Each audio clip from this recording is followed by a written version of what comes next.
Hello bachcho, let's see the question, and the question says that each question in this section has 4 choices A, B, C and D, out of which only one is correct. Mark your choices as follows. Option A is statement 1 is true, statement 2 is true, statement 2 is a correct explanation for statement 1. Option B is statement 1 is true, statement 2 is true, statement 2 is not a correct explanation for statement 1. Option C is statement 1 is true, statement 2 is false, and option D is statement 1 is false, statement 2 is true.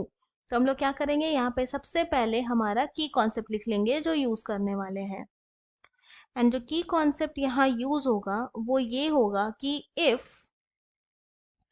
x is equal to, हमें यहाँ पे given है square root of a plus square root of a plus square root of a plus so on, इसी तरह up to infinity, then X square is equal to हो जाएगा यहाँ पे a plus x.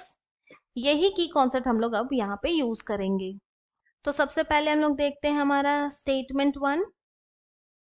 Now statement 1 में क्या given है, x is equal to square root of cos square theta plus square root of cos square theta plus square root of cos square theta plus so on, इसी तरह कहाँ तक जाएगा, infinity तक जाएगा.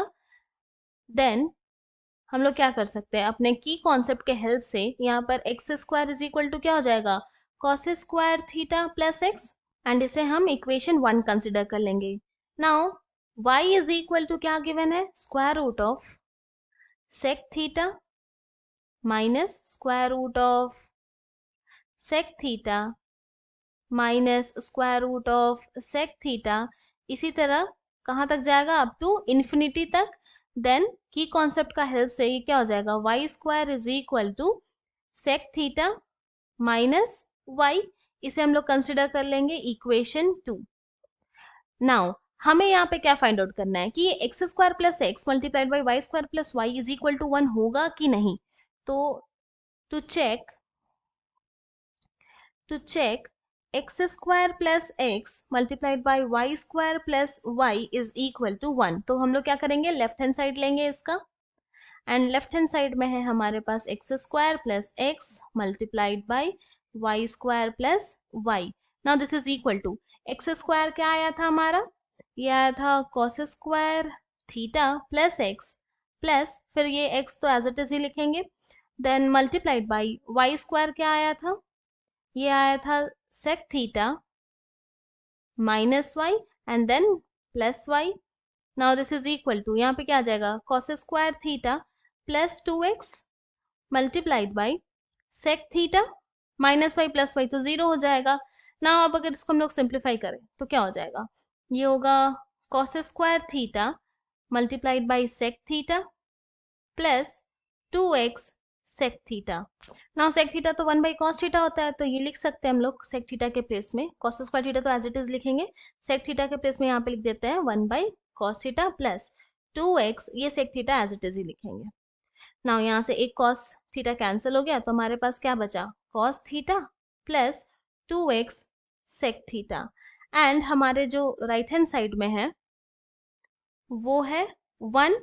ना हम लोग यहाँ क्लियरली देख रहे हैं कि सिंस लेफ्ट हैंड साइड वाला टर्म जो है वो नॉट इक्वल टू हो गया राइट हैंड साइड के, तो देयरफॉर हम लोग ये बोल सकते हैं कि स्टेटमेंट 1 इज फॉल्स. नाउ अब हम लोग चेक करेंगे स्टेटमेंट 2. एंड स्टेटमेंट 2 है z is equal to square root of tan theta plus square root of tan theta plus so on up to infinity तक. तो अपने की कॉन्सेप्ट का हेल्प से ये क्या हो जाएगा, z square is equal to tan theta plus z, और यही तो स्टेटमेंट 2 बोल रहा है, तो इसीलिए हम लोग ये बोल सकते हैं कि statement 2 is correct. Therefore statement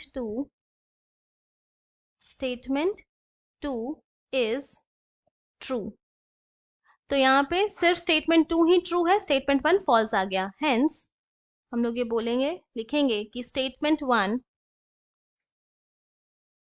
statement 1 is false and statement 2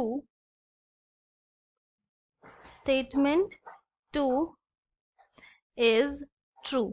ये हमारा फाइनल सोल्यूशन है एंड ये जो आंसर है वो हमारे ऑप्शन डी के साथ मैच करता है, इसलिए option D is correct. I hope you have understood it well. Thank you and best of luck.